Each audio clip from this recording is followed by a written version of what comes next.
دا نبی علیہ السلام مبارک دا حالات و بیان شروع دے مکہ مکرمہ کی چی سمرہ دا کافرو دا طرف نبی علیہ السلام تا تکلیفون شروع شو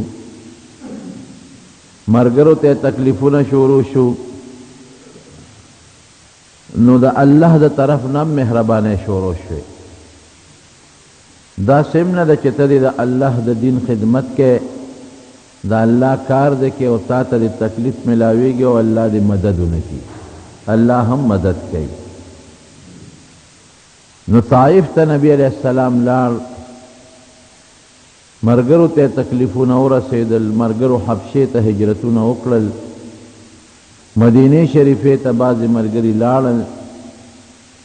نو اللہ پاک نبی علیہ السلام لا پا دولسم کال دا نبوت باندے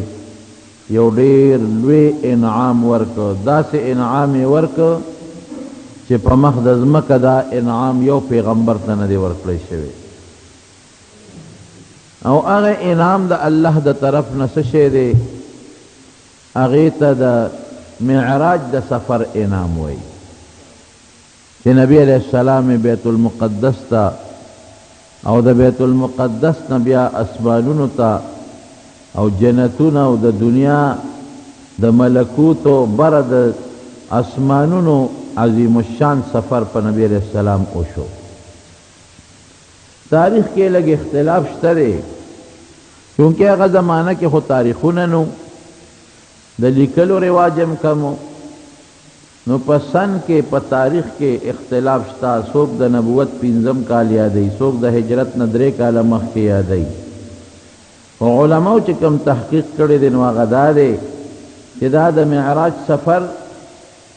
د نبی علیہ السلام د ابو طالب دره کې چې کله بند شوی او د هغې نه پس شوی دی او دا هغه وخت کې شوی دی چې حضرت خدیجه رضی الله تعالی عنها وفات شوی وه نو علماء چې کوم تحقیق کړی دی نو د هغې نه معلومیږي چې 12 کال د نبوت او یا د هجرت نه 3 کاله مخکې تقریبا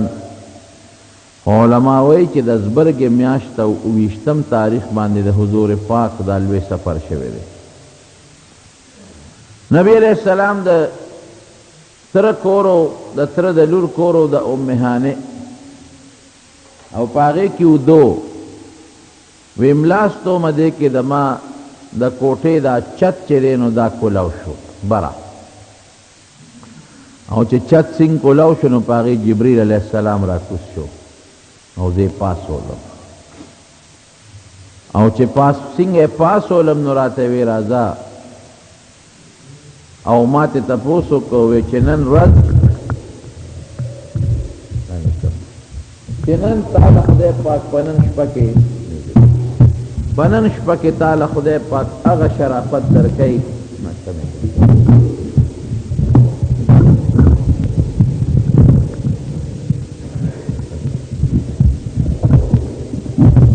چې پنن شپه کې خدای پاک تعالی هغه شرافت درکې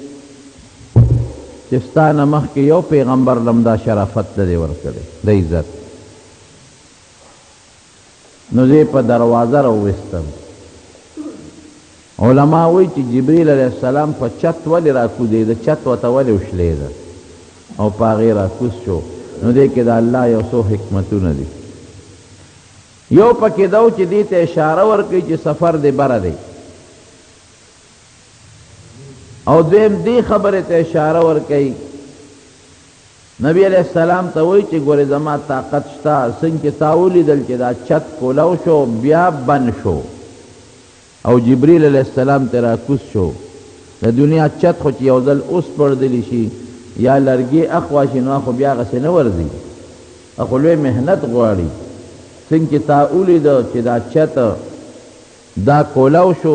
او جبرئیل علیہ السلام ته راکوز شو دا چت بیا بند شو برابر شو دا یو ناشنا کارو شو دغه رنګې د اسمان په دې چت به ته ورخیږې دا به کولاویږي او بیا به بندیږي او د یو ناشنا سفر به پتا کیږي وی په دروازې راوستلم او بیت الله شریف ته راوستم بیت الله شریف چې کوم ایسره حتوی موته وای د بیت الله نه بهر لږ ځای پاتې دی هغې حتویم ته یې زه دننه کړم او زما سینې اوشلوله شق صدر چې ورته وایي تاسو ته ما مخکې ویلي دي شق صدر سینې راله وشلوله او زما زړه یې راوویسته او زما زړه د زمزم په اوبو باندې ووینځه او بیا یو کاسه وه د سرو زرو په هغې کې علم او ایمان نه ډکه وه هغې زما په دې سینه کې ور واچوله زما رګونه پې ډک شو او بیا زما پریشن ختم شو سینه مې برابر شوه دا شق صدر د نبی علیہ السلام ولی کیږي دا یو لوی سفر دی دا پیغمبرانو ملاقات دی او بیا د الله ملاقات دی نو چې د زړه قوت او طاقت پیدا شي غبراهټ یره ختم شي او سستی د زړه ختم شي او زړه کې قوت او طاقت پیدا شي نو وی دې نه پس یو څاروي راته ودرو هغې ته براق وایي براق ورته ولې وایي لکه د برېښنا په شان د ده مزل و وی دې څاروي به هغه ځای کې خپله خپی خوده چې کوم ځای به نظر لګېده دا تیز سفر دی یا لکه سرمنې تکه سپینه وه لکه د برېښنا په شانتې پړقېدله هغه څاروی یې راته ودرو د خر نه اوچت و د قچر نه لږ راکوټې و خو چې کله زه په هغه براق باندې ختېدم نو هغه براق داسې مستی وکړه لکه یو څاروي باندې څوک سورېږي او هغه څاروي مستی وکړي داسې مستی یې وکړه نو حضرت جبریل علیه السلام ورته هغه براق ته وایي چې ابي محمد صلی الله علیه وسلم تفعل هکذا ته د نبی علیه السلام نوم یې واغه چې هغه سره دا چل کې قسم دې کړه د نه بهتر انسان پتا مخکې سورلي کړي یا در باندې رستو څوک سور شي نو وی چې دا خبره براق اورېده فرفض عرقا نو خولې ته وبهدې او سیوطي صاحب لیکلی دي چې براق خبرې جبریل علیہ السلام سره خبرې کوي براق هم خبرې کوي دا د پیغمبر معجزه ده براق دا خبره وکړه چې زه د درخواست لرم هغه څه دي ادا چې زه په دې دنیا کې الله د نبی علیہ السلام د سورلی دپاره منتخب کړم نو دا مې درخواست دی چې جنت کې هم زه د نبی علیہ السلام د سورلی دپاره منتخب شم چې دې ما قبول کړي د جنت د سورلی دپاره نو نبی علیہ السلام یې بالکل ما ته ستا دا خبره مقبوله ده او که ماله خدای جنت کې څاروی راکوي نو زه به ستا مطالبه به کوم ته زما د طرف نه قبولي هغه عام څاروی و لکه څنګه چې عام څاروي دي خو د پیغمبر علیه السلام خو دا موجوده ده چې حیوانات هم ورسره خبرې کړي دي بعضې خلکو په دې پوسټرو کې ځای په ځای د یو تصویر جوړ کړی دی د براق او په کورونو کې هم خلکو دا تصویرونه لګولی دي د ښځې تصویر یې جوړ کړی دی مخ یې د ښځې وي او وزر یې وله جوړې کړي دي او لاندې خپې او ملی وله او لکې وله دا اس جوړه کړې ده دا ډېر لوی جرم دی ډېر لوی جرم دی ډېره لویه ګناه ده یو خو هغه براق ما سوا د نبی علیہ السلام او د جبریل علیہ السلام نه بل چا لیدلی نه دی دا تصویر ولا چا وویسته نه هغه زمانه کې تصویر رواج او نه د هغې مخ د ښځې و دا خو د پیغمبر علیہ السلام په شان کې ډېره غټه ګستاخي ده یو خشته ښځې مخ یې وله جوړ کړی دی او پیغمبر علیہ السلام به په داسې سورلی سورلي کوي چې به د ښځې په مخ باندې وي دا ډېره لویه ګستاخي ده د حضور پاک په شان کې نو که چا هم په کور کې داسې قسمه تصویر وي نو هغه لرې کې وشلوې په کورونو کې مه ساتئ ګناه هم ده ناروا هم دي دروغ هم دي او د حضور پاک په شان کې ګستاخي هم ده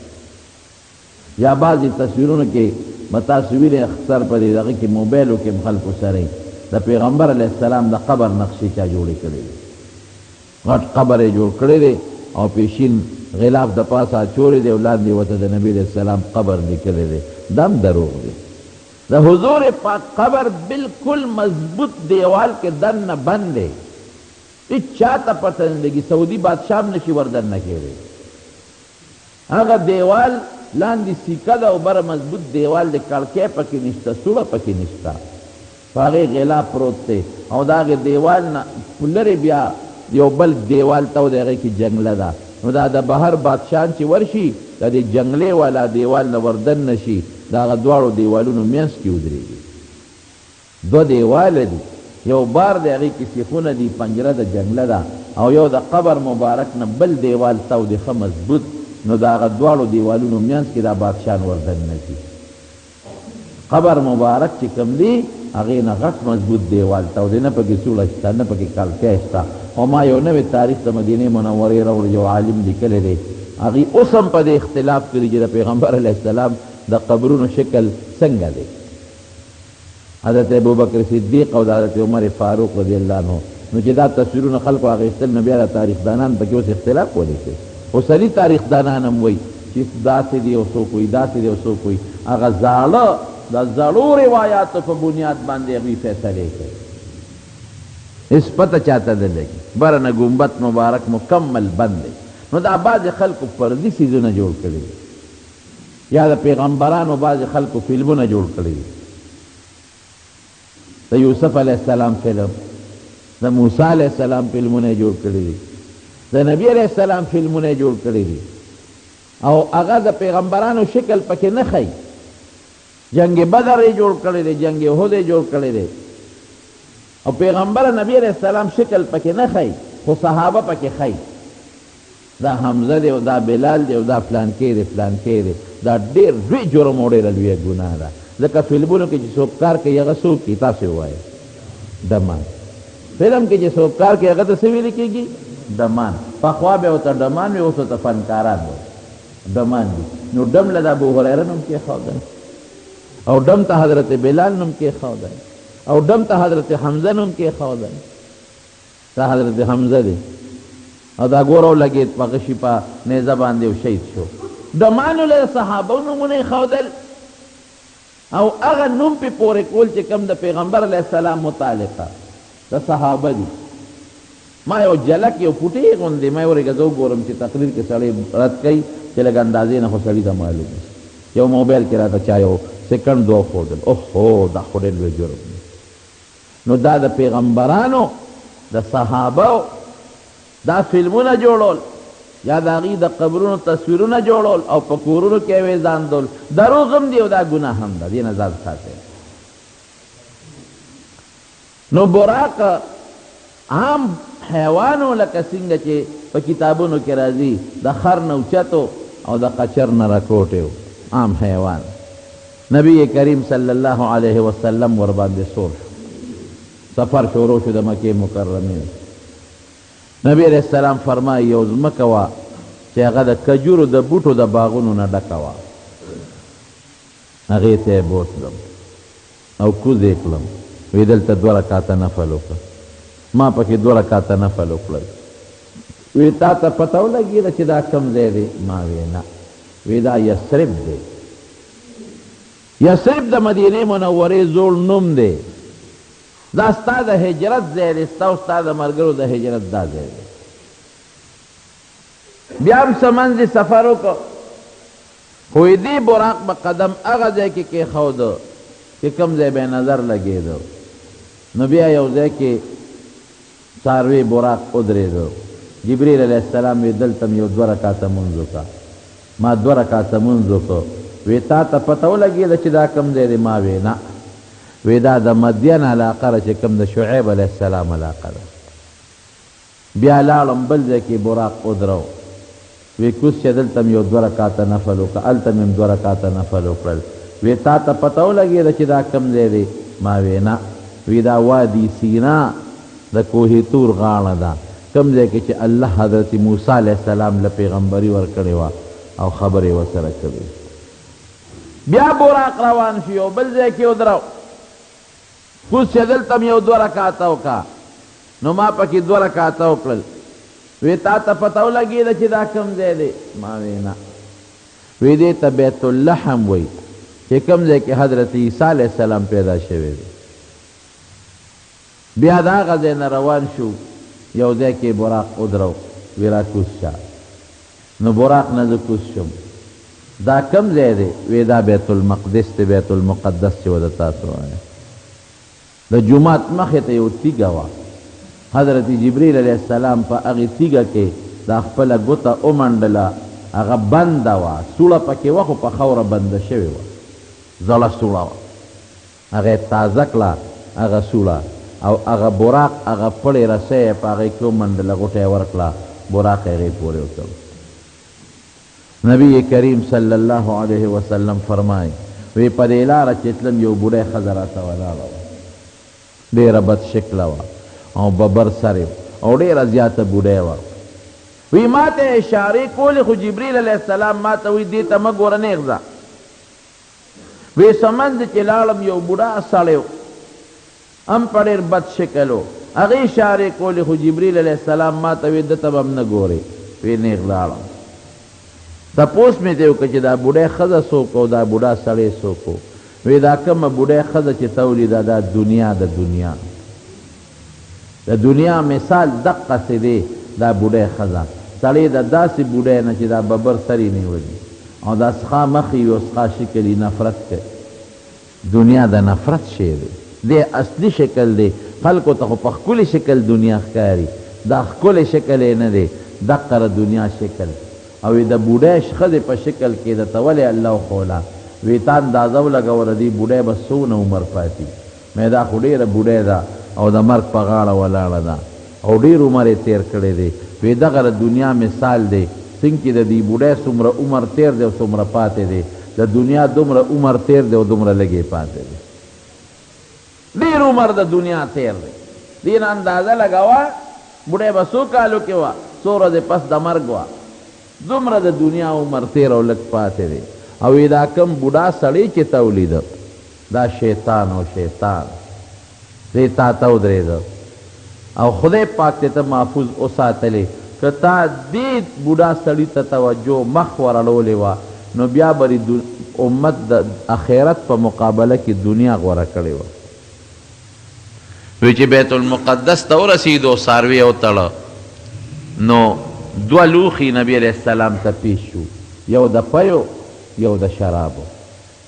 چې دې کې یو واخله. نو نبی علیه السلام فرمایي ما پی واغشتل. حضرت جبریل علیه السلام مبارک بادي راکړه، وی مبارک دې شه، ښه ده چې پی دې واغشتل. که د دې پیو په ځای دې دا شراب اغشتي نو بیا لغوت امت و قومت به دې ټول ګمراه شوي. شراب خو د انسان وجود ړوند کون کی نشه کی، نه په لوی اودس باندې پوهېږي او نه په غټ اودس باندې پوهېږي. د انسان د وجود نه مړی جوړ کې مړی بربادي کې عقل یې کار نه کوي. نو ستا د امت به بې عقله شوی ګمراه سړی خو بې عقلی عقل خو یې کار نه کوي، دا به برباد شوی. وی بیا جومات ته دننه کړم. چې جومات ته ور داخل شم صفونه ولاړ دي. ما وی دا به مانځه ته به څوک ولاړي نو امام به څوکي، صفونه ولاړ دي ټول. وی زه جبریل علیه السلام ونیوم مخکې صف ته یې روان کړم. وی زه مخکې صف کې ودرېدم. وی ما ته وی نه را مخکې شه، امامتي به دې ټولو خلکو ته ته کوې. نو زه یې د ګوتې نه ونیوم مصلې له یې راوستم او ما ته وی چې دې ټولو ته 2 رکاته مونځ وکړه. نو ما ورته 2 رکاته مونځ وکړو. نو تپوس یې رانه وکړه چې دا خلک دې وپېژندل چې دا مونځ یې در پسې وکړه؟ ما وی نه ما خو نه دي پېژندلی. وی دا د حضرت آدم علیه السلام نه تر د حضرت عیسی علیه السلام پورې کم و بیش 140,000 پیغمبران دي. تا ورته مونځ وکړو، دوی د پسې اقتدا وکړه، دا د مقتدیان شو ته امام شي. امام الانبیا ورته وایي، د ټولو پیغمبرانو امام، امام المرسلین، د ټولو رسولانو امام، یا سید الانبیاء والمرسلین، د ټولو پیغمبرانو رسولانو سردار. وی بیا کېناستم. چې کېناستم تقریرونه شروع شو. نو دا یو کس اعلان کوي فلان کې براشي فلان کې براشي فلان کې هغه ناظم وته وي یا سیکرټري وته وي. نو حضرت جبریل علیہ السلام دغه کار شروع اعلان یې وکړ چې حضرت آدم علیہ السلام دې راپاسې او تقریر دې وکړي. زه ناست یم وی حضرت آدم علیہ السلام تقریر شروع نو وی د پیغمبرانو تقریرونه څو د الله صفتونه کول او د الله حمدونه بیانول. حضرت آدم علیہ السلام د خدای حمد بیان کړ وی زه د الله ډېر لوی شکریا ادا کوم د الله ډېره لویه ثنا ادا کوم او ډېر حمد یې ویم په دې خبره چې زه خدای په جنت کې پیدا کړم. زمانه خدای زما بیبي پیدا کړه او بیا زمانه الله انسانان پیدا کړه او په ځمکه کې خدای پاک زه خلیفه راولېږلم د خپلو احکامو د جاری کولو د تنفیذ دپاره. زه په دې د خدای شکریا ادا کوم چې دې د ټولو پیغمبرانو نیکه جوړ کړی او د ټولو رسولانو نیکه جوړ کړی او د دنیا آبادي خدای پاک د انسان آبادي زمانه جوړه کړې ده. په دې د خدای شکریا ادا کوم.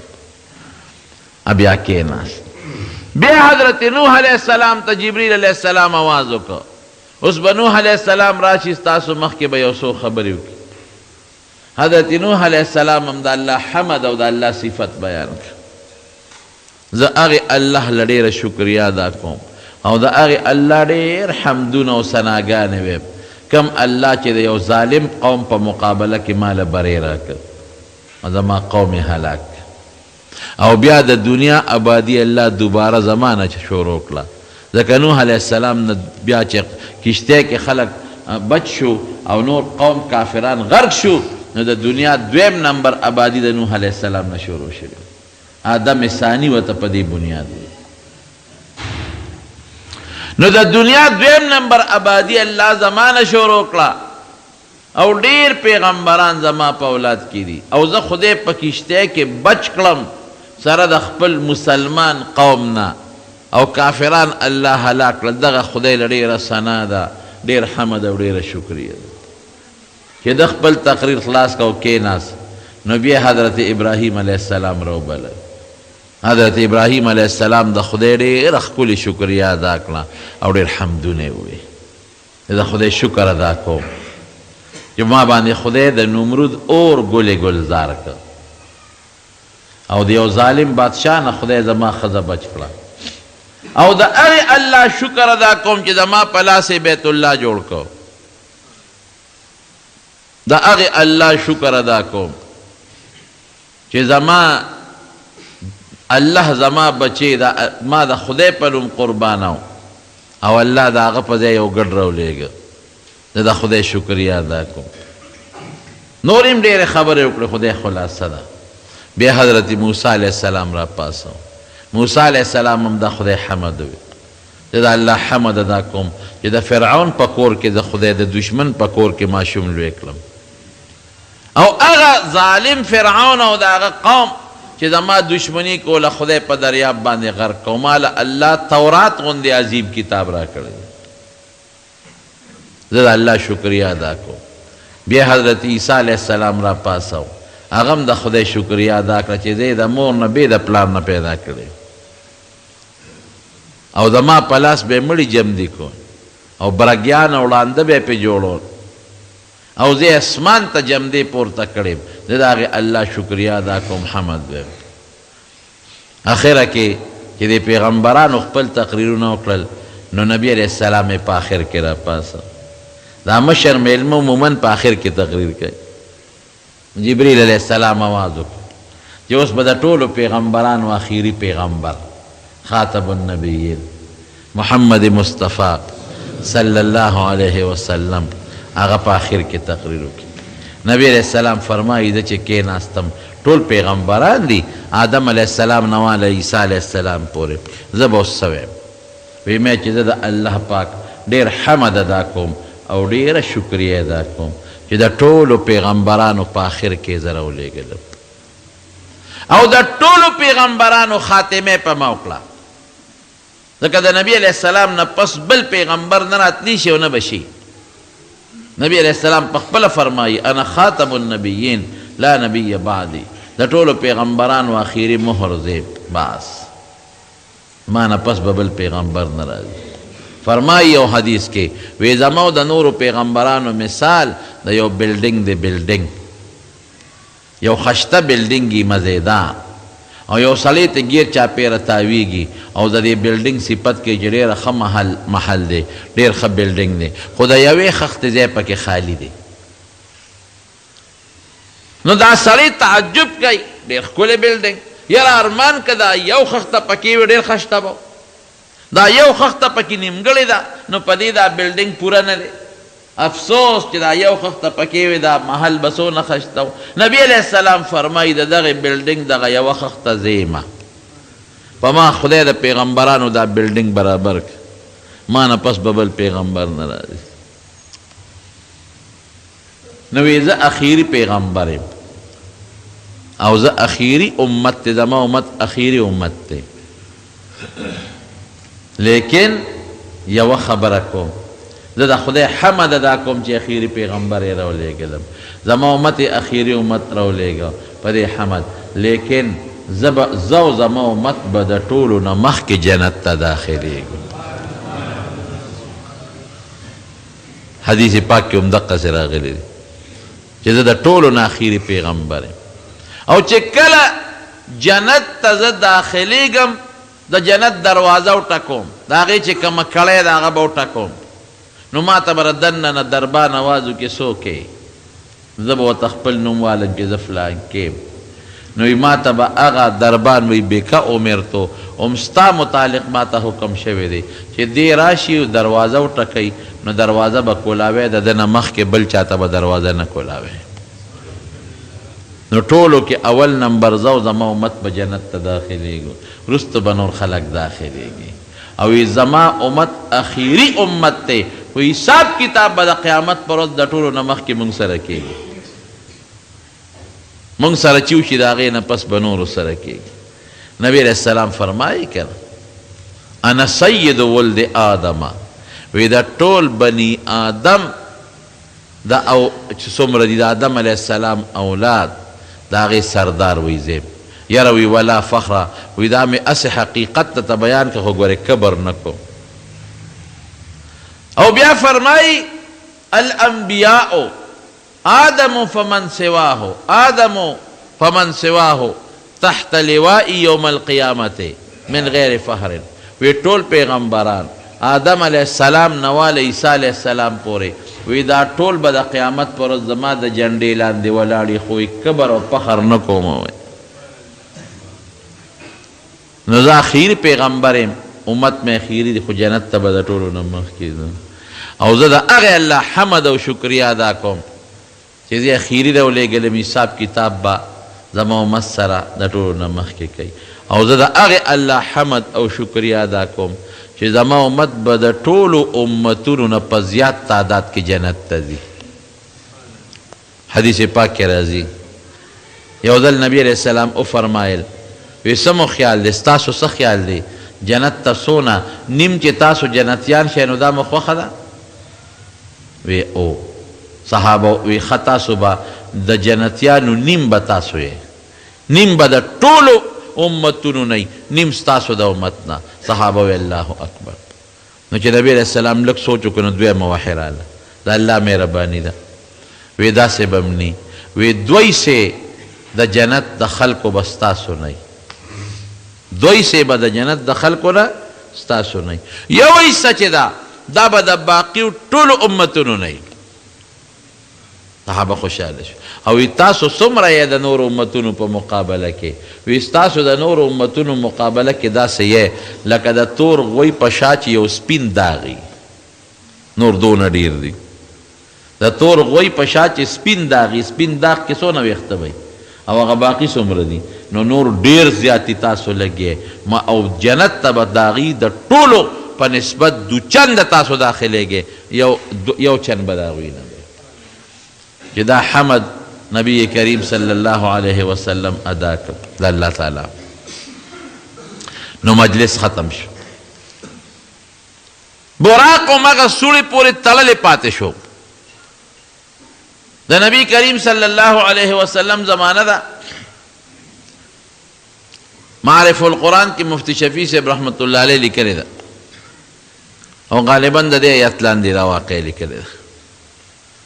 کله چې پیغمبر علیہ السلام هرقل د روم دوی بادشاہ دی هغه ته خط ولېږه چې ته مسلمان شه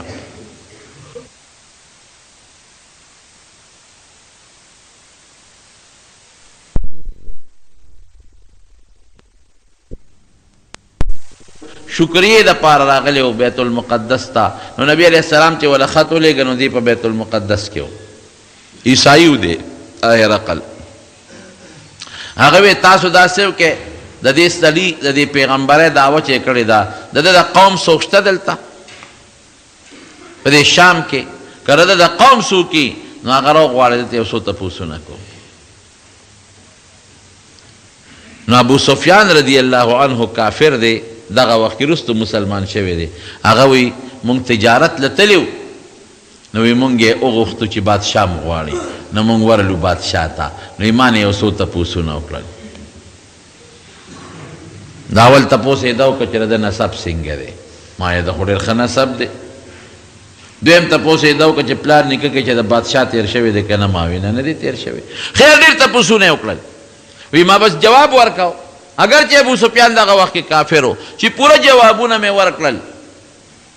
نو وی دې هرقل وی چې دا ته څه او دا ټیکي که نه نو دا رښتونی پیغمبر دی دا رښتونی دی او سیملک موضع قدمیه او دې به دې ځای ته رارسېدې دی باندې به حکومت راځي او که زه د پیغمبر په خوا کې نن ناست نو ما به ورله دا خپې وینځلې وې ابو سفیان وی پوه شم چې دا خو روم خو داسې دی لکه دې زمانه کې امریکا چې څنګه دا بادشاه خو جوړ مسلمانېږي نو ما پکې یو خبره وروشغوله چې دا بادشاه مسلمان نشي مې چې صاحب داسې ګډې وډې خبرې کوي څنګه ګډې وډې وایي وایي مې چې صاحب اوس یې ویلي دي یو څو ورځې وشوې وایي چې زه بیت المقدس ته تللی یم څه موده وشوه او د په شپه کې تللی یم او بیا واپس راغلی یم په نیمه شپه کې په ډېر لږ ساعت کې تللی او راغلی یم وګوره دومره دروغ وایي وایي چې ما دا خبره وکړه ابو سفیان وایي وی د هرقل شاته یو سپینګیری سړی ولاړ عیسائی وی هغه ما نه تپوس وکړو چې بادشاه سلامت دی او تپوس وکړم وی هغه وی چې وکتې وی مې چې دا د کومه میاشت یادوي یو کله بیت المقدس یادوي وی چې دا پلانکي کال کې یادوي په پلانکۍ میاشت کې پلانکۍ شپه کې یادوي چې د تلیم بیت المقدس ته نو هغه بوډا بابا هغه بادشاه ته وی وی صاحب دا ټیک وی نو بادشاہ مخ ورواړو بابا ته وی بابا تا ته څه پته لګي چې دا ټیک وی وی صاحب ما ته پته لګي وی دا دې چې کومه شپه یادوي وی په دغه شپه د بیت المقدس ډیوټي د ما په غاړه وه ما به دروازې ماسخوتن بندولې او سار به مې کولاول دا زما ډیوټي وه وی دې چې کومه شپه یادوي وی په دغه شپه چې خلک ماسخوتن د عبادت نه فارغ شو تلل او ما دروازې بندولې نو د بیت المقدس چې کومه مرکزي دروازه و هغه نه بندېده نه بندېده وی ما زور لګو نه کېده وی بیا مې خلک راغونډ کړل چې دا خو جومات ته سامان دی پکې قیمتي څوک غله را نشي نو ترکاڼان مې راوستی چې راشه دا دروازه بنده کې وی چې ترکاڼ مې راوسته هغو کتل وی داسې کار دی چې را درشل راښکته شوې ده او دا پله او د دروازې دا تنبې نیولې ده برنه درشل راښکته شوې او دا دروازه نیولې ده نو دا اوس دا نه بندېږي بره پې درشل پرته ده دا به سار کې بیا مونږ دې لا ټیکونه ورکو درشل به اوچتو نو دروازه به بندېږي دا اوس نه بندېږي دا د شپې پکې څه ګزاره به ډېره ښه وي بس دروازه هم دغسې کولو پرېښوده وی سار چې زه لومبی رالم او دروازې مې نورې کولاویلې او دې دروازې له مې ګوتې یوړې نو په خپله بنده شوه هلکه داسې ګچل دی بېګا خو پې د پاسه هغه درشل راښکته شوې وه ترکاڼانو وی نه بندېږي او ما هم زور لګو نه بندېده اوس په خپله بنده شوه چې دا ولې یاره وی زما اړه راله چې دا د خدای څوک نیک بنده دی جومات ته راته دا دروازه د هغه دپاره ما نه خدای کولو پرېښېده اورېږه بار وځم وی چې بار لاړم نو هغه کومه تیږه چې د جومات نه بار تیږه و کاڼې و په هغې کې به سورې و او پیغمبران چې به په څاروو رالل نو هغه سوري کې به یې پړې ورکه او هغه خپل څاروی به یې تړه اخو بنده و د زمانو نه پیغمبران خو نو وی چې ورلم هغه سورې چا کولاو کړی او په هغې پورې پړې د پړي د تړلو نښه وه پې د پاسه دا پړې چې په یو ځای کېږي د هغې هغه نښه وي که نه د هغې نښه وه او د کاڼي خوا کې د اس د سومانو د خپو داغونه او نښې م پرتې وې مې چې دا څوک د خدای نیک بنده هر څوک چې راغلی دی دلته یې خپل څاروی تړلی دی او بیا جومات ته راغلی دی پکې مونځ کړی دی او بیا تللی دی وی صاحب چې دی وایي چې دا پیغمبر په دغه شپه تللی دی بیت المقدس کې مونځ کړی دی دا ټیک وایي جی نبی علیہ السلام فرمائی دی ترونو دا اسرا سفر وی زمون پا کتابونو کی سبحان الذي اسرا بعبده لیلا من المسجد الحرام الى المسجد الاقصى اغا اللہ لپاکی دا چی خپل بندے دا بیت اللہ دا جماعت دا بیت المقدس جماعت دا شپی پلگا عیسیٰ کے بوتو دا آیت ترجمہ با دا تکوم خلق صبرو کی جماعت ته چې کله راووت دویم سفر په پوړی شوی دی په براق نه دی شوی براق دقلته پاتې شو پوړی ته په عربی کې معراج وایي معراج د پوړی نوم دی په هغې شوی دی پوړی څنګه وه الله ته پته ده خو چونکې صحابه کرام خو پوړی پیژني اوس پوړی مختلف قسمونه دي یو د سیمټو پوړی دی یو د لرګي پوړی د پخوا به خلکو اندرم پایه ورته وي او یو قسم پوړی دی په دې وټلو موټلو کې وي هغې باندې چې خپه کېدي نو په خپله به بره روانوي هغې ته هم پوړی وایي اسکلیټر ورته وایي اکسلیټر نو مختلف قسمونه دي د پوړو لوی الله ته معلومه ده چې پوړی څنګه وه خو له دغه ځای نه نبي علیه السلام وخته اسمانونو ته جبریل علیه السلام ورسره دی په بخاری شریف کې حدیث دی وی چې کله لومبي اسمان ته ورسېدم نو جبریل علیه السلام دربان ته وی دروازه کولاو کړه ا دې تپوس کې څوک یې وی د جبریل څوک در سره دی وی ما سره محمد دی صلی الله علیه وسلم وی دی په خپله راغلی دی که رابللی شوی دی وی نه رابللی شوی دی زمونږ د حدیثو شارحین دلته یو سوال کوي چې د دې خبرې څه مطلب دی چې په خپله راغلی دی او که رابللی شوی دی نو وجې لیکي یو وجه پکې دا لیکي چې دې کې د پیغمبر علیه السلام لوی شان ته اشارت دی چې ګورې دی د الله په بلنه راغلی دی د الله میلمه دی څوک چې څوک وبلي نو هغه ته میلمه وایي که نه وایي دی الله بللی دی الله راغوښتی دی یعنې دی د الله میلمه دی وی براو ختم وی چې مې او ختم په دې لومبي اسمان کې مې حضرت آدم علیه السلام سره ملاقات وشو دا پیغمبران دي خدای ولا طاقت ورکي هلته بیت المقدس ته راغوښتي وو دلته اوس هر پیغمبر ورته په اسمان کې بعضې کېنولي دي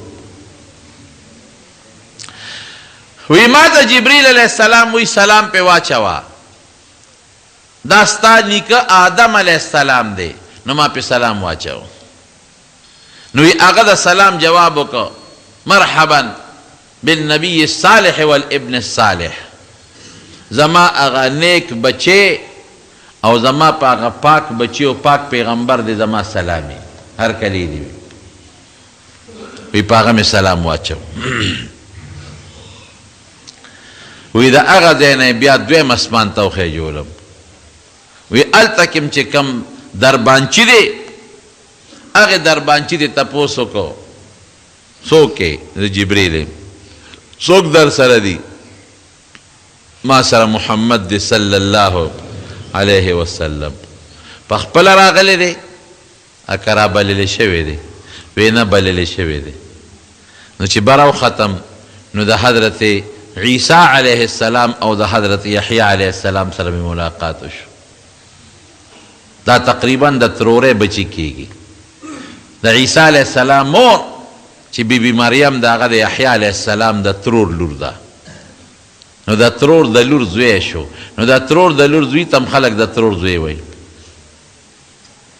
دواړو سره ملاقات وشو هغې باندې مې سلام واچو هغې م په خیر علی ووی مرحبا بالاخ الصالح والنبي الصالح زمونږ هغه نیک او پاک رور او پاک پیغمبر ته د هرکلی وي دریم اسمان ته وختم اقصې جبریل علیه السلام به تپوس کو دروازه کوله وکړه څوک کې جبریل هم څوک د سره دی فلان کې په خپله راغلی دی که بللی شوی دی نه بللی شوی دی چې دریم اسمان ته وختم نو هلته مې د حضرت یوسف علیه السلام سره ملاقات وشو هغه سره هم په خیرالی او هرکلی وشو او وی چې یوسف علیه السلام ته مې وکتل نو هغه له خدای د دنیا د حسن نیمه ورکړې وه د ټول دنیا حسن یو ځای کا یو طرف ته او د یوسف علیه السلام حسن بل طرف ته وی بیا څلورم اسمان ته وختم هغسې سوال جوابونه وشو هلته مې د حضرت ادریس علیه السلام سره ملاقات وشو او بیا په پنځم اسمان کې د حضرت هارون علیه السلام سره او په شپږم اسمان کې د حضرت موسی علیه السلام سره خو چې د موسی علیه السلام سره مې ملاقات وشو زه ترې روان شوم نو هغه وژړل نو تپوس ته وشو چې ولې دی وژړل وی ژړا مې په دې وکړه چې زما نه پس رستو الله یو کشر الک راولیږه او زما د امت نه به د ده امت په زیات تعداد کې جنت ته ځي نو اووم اسمان ته لاړم نو په اووم اسمان کې مې د حضرت ابراهیم علیه السلام سره ملاقات وشو حضرت ابراهیم علیه السلام چې مې ولیده نو بچی ته گیر چاپیره ناستو او په هغه مې سلام واچاو وی دا ستا نیکه دی پلار دی د ابراهیم نو ما پې سلام واچاو نو هغه هم راته ووایي چې زما بچې او زما په پاک ښکلي پیغمبر دی سلام وي او هرکلی دی وي وی دا واړه ناستو نو ما تپوس وکړو د جبریل علیه السلام نه چې دا ګیر چاپېره خلک څوک ناست دي وی دا د ماشومان دي چې کوم په ماشوموالي کې مړه دي د هغې روحونه دي د هغه دي او د آدم علیه السلام سره مې بچي ولیدل د هغې روحونه وی چې آدم علیه السلام به ښي طرف ته وکتل نو خوشحاله به شو او چې ګس طرف ته به وکتل نو خفه به شو نو ما تپوس ته وکړو چې دا ولې وی دا ښي طرف ته آدم علیه السلام نه د هغې خلکو روحونه دي چې د کوم مسلمانان بچي دي او جنت والا دي او ګس طرف والا هغه دي چې کوم دوزخ والا دي او کافران دي نو دی چې دی خپلو بچو ته وګوري جنت والا ته دی خوشحاله شي وخاندي او چې ګس طرف ته دی خپلو بچو ته وګوري چې دا به دوزخ ته ځي نو دی بیا خفه شي وژاړي وی په اووم اسمان کې مې یو بیره ولیده سدرة المنتهی ورته وایي چې د هغې څانګې د هغه بل اسمان نه پورته تللي دي دا دومره غټه بیره ده چې وی د هغې یوه بیره د چاټۍ عمره وه او د هغې پاڼې د اتي د غوږونو عمره یو پاڼه وه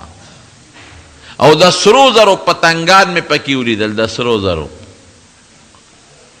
دومره غټه ده یو روایت کې راځي وی که تیزې سورلی والا کس او یا زره کاله د دې لاندې منډې ووایي نو د دې سورې به ختم نشي منتها ورته ځکه وایي چې د دې دنیا او د دې وو اسمانونو چې کم زیروح بندگان دي فرشتي دي یا انسانان د دې نه بره نشي تللی دغه ځای نه جبریل علیه السلام لاندې پاتې شو چې بس زما ډیوټي دلته تا سره ختمه شو دې نه بره زه نور نشم تللی دې نه بره به توس یوازې ځئ نو هلته نور مخلوق دی نورې فرشتې دي هغه مې ملګرې شوې دا خلک چې ورته لامکان وایي نو هلته لاړم بره ختم نو ما د قلمانو کشار واورېده لوح محفوظ چې ورته وایي ټقار مې واورېد چې لیکل کېدل او په دې اووم اسمان کې مې لوح بیت المعمور ولیده بیت المعمور په اووم اسمان کې یو کوټه ده لکه دلته چې زمونږ بیت الله کوټه ده او خلک ځي او پکې عبادت کوي نبی علیہ السلام فرمایي روزانه او یا زره فرشتې په دې بیت المعمور کې عبادت کوي او کمې فرشتې چې پکې یو ځل عبادت وکړو یو ځل ورننوته تر قیامته پورې به د هغې نمبر بیا رانشي او دا ټول اسمانونه د فرشتو نه ډک دي ډک دومره فرشتي دي. لکه یو ځل حضور پاکو فرمایل ویتت السما وحقت لها ان تأتی، وی اسمان چینګار کوي وی مناسب دی چې وچینګېږي. وی ځکه یو لیش ځای پکې داسې نشته چې په هغې فرشته الله ته په عبادت نه ده، یو لیش ځای خالی نشته. او چې کله قیامت شي که نه او دا فرشتي څنګه عبادت کوي لکه زمونږ په شان نه دي، چې خدای کله پیدا کړي بس په عبادت دي، نه ډوډۍ ته حاجت شته، نه اوبس کی، نه ستړي کېږي، نه ولا خوب راځي، نه غم قادي شته، نه چا سره ګپ شپ شته. لکه څنګه چې زمونږ دا سترګې رپي او مونږ پې نه ستړي کېږو، یا دا هوا مونږ اخلو سا الو په دې مونږ نه ستړي کېږو، دغه رنګې هغوی په عبادت نه ستړي کېږي. نو څوک کاله مخکې په خدای پیدا کړي دي، د اسمان چې پیدا دی د هغې نه مخکې هغې سره په عبادت ولاړې دي او قیامت پورې څونه عبادت به دوی وکړي. لیکن چې کله قیامت شي که نه نو دوی به دا سر د سجدې نه راوچت کړي، دوی به څه وایي سبحانک ربنا، سبحانک یا ربنا، ای زمونږ رب تعالی ډېره پاکي ده د هر عیب نه پاکې، ما عبدناک حق عبادتک، خدای ستا د شان سره چې کوم عبادت مناسب وګورې هغه هم دله نه دی کړی. دغه عبادت او بیا موږ دا ستا د شان مناسب عبادت هم نه دی. نو بیت المعمور مې ولید، نو بیا بره لاړ د رب العالمین سره ملاقات وشو. نو چې الله سره ملاقات وشو نو عجیبه اندازه ده اوس الله ذوالجلال ته تپوس کوي چې څنګه الله سره ملاقات وشو نو فورا الله ته تپوس کوي ماله دې څه تحفه راوړې ده. یو دوست یې دوست دی ځان سره تحفه وړي. نبی کریم صلی الله علیه وسلم په خپله فرمایي وی تاسو چې یو بل لځای ملاقات کوئ نو ځان سره هدایا یوسئ، تحادو هدیې ځان سره یوسئ، تحابو یو بل سره به په دې مینه پیدا شي. دا علی تحفه دا مسنون دوړل. نو تا څه هدیه راوړې ده، څه تحفه دې ماله راوړې ده. اوس خدای پاک حضور پاک تړه کې اچولي دي، څه به وله وړې؟ پیسې وله وړې نو خدای په پیسو څه کوي؟ هغه شی به سړي له وړې چې هغه سره یي نی ورسره. اوس ما لکه یو سړي د کوي اوبه راوړي په تحفه کې نو اوبه مونږ کره لږي دي څه، یا تاله مثلا زه ګوړه دروړم یو 15 چکې په تحفه کې نو ته به زمیندار کاکا به وایي چې ما سره خو خپله ګوړه شته که دې پکار چې دله درکړم. نو هغه تحفه خلک چاله وړي چې هغه سره نی. نو داسې به څه تحفه چې الله سره به نی او نبی علیه السلام به ولې یوسي څه دې راوړي دي. نو نبی کریم صلی الله علیه وسلم الله وتعالی کې اچوي، الله اچوي داړه کې او ته فرمایي چې التحیات لله والصلوات والطیبات. ما صاحب الله هغه تحفه راوړې چې تا سره نشته، څه شی دی؟ هغه عاجزي ده، عاجز راغلی. ما د خولې عبادت راوړی دی، د خولې عبادت، ما د بدن عبادت راوړی دی او مالی عبادت، د ژبې عبادت، د اندامونو عبادت، د مال عبادت. خدای دا ټول ستا دپاره دی بل چا دپاره نه. التحیات لله د ژبې عبادت، والصلوات بدني عبادتونه، او الطیبات او مالی عبادتونه. عبادت د عاجزۍ نوم دی. سبحان الذي اسرا بعبده برسوله نه وایي.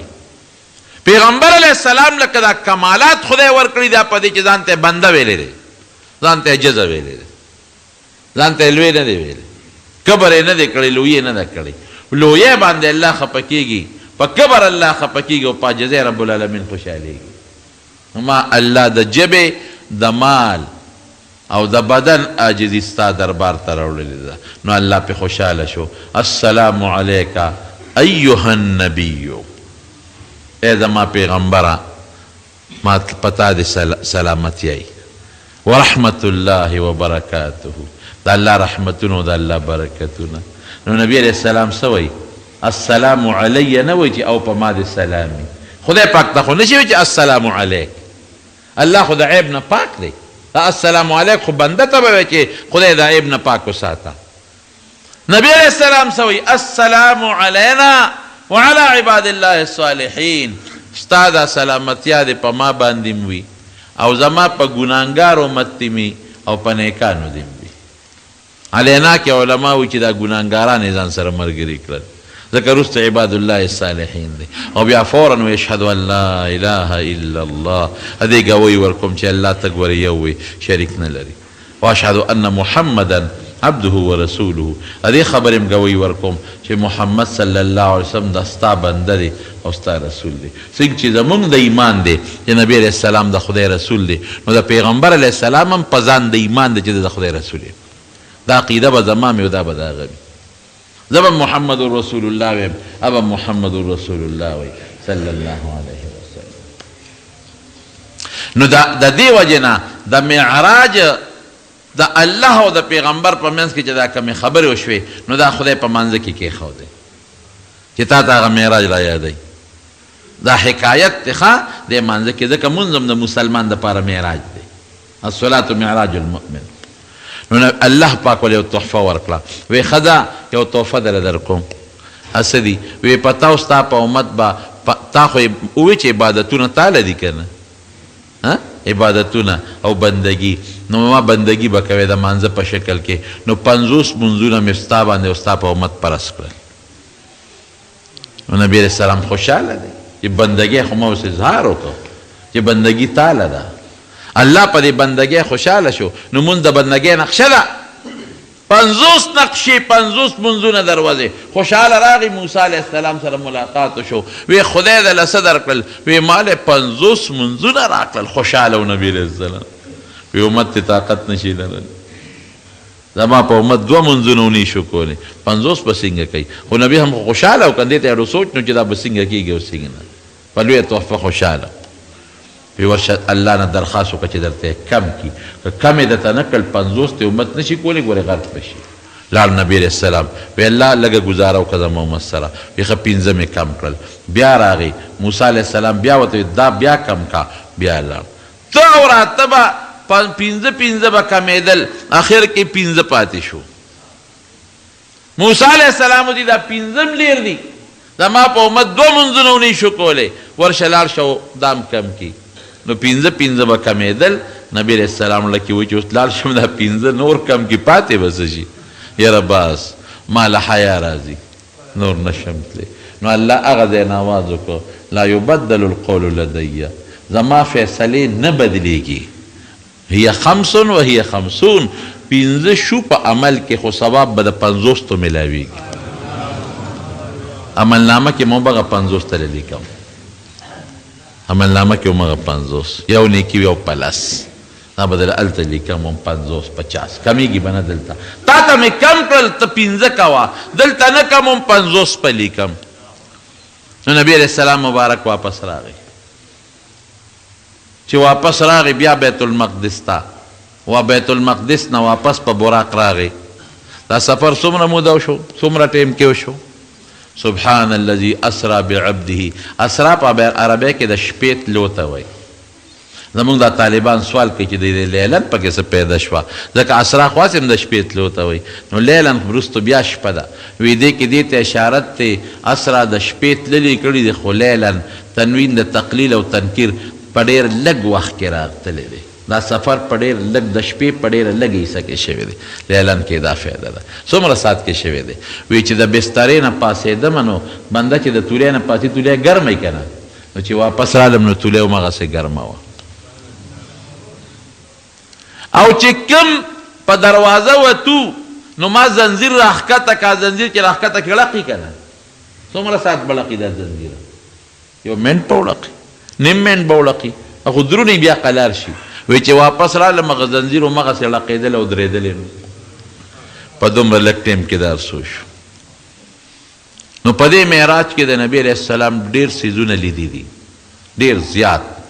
او بیا د کافرانو تپوسونه ترې شوي دي هغه به درته انشاءالله پاینده جمعه کې ووایو خو صرف دومره خبره درته کوم چې د مکې د کافرانو د نبي علیه السلام سره چې کوم ظلمونه وکړل پریشانۍ ورته راوستې نو خدای وله د هغې په عوض کې دا ډېر لوی انعام ورکړ ان مع العسر یسرا ان مع العسر یسرا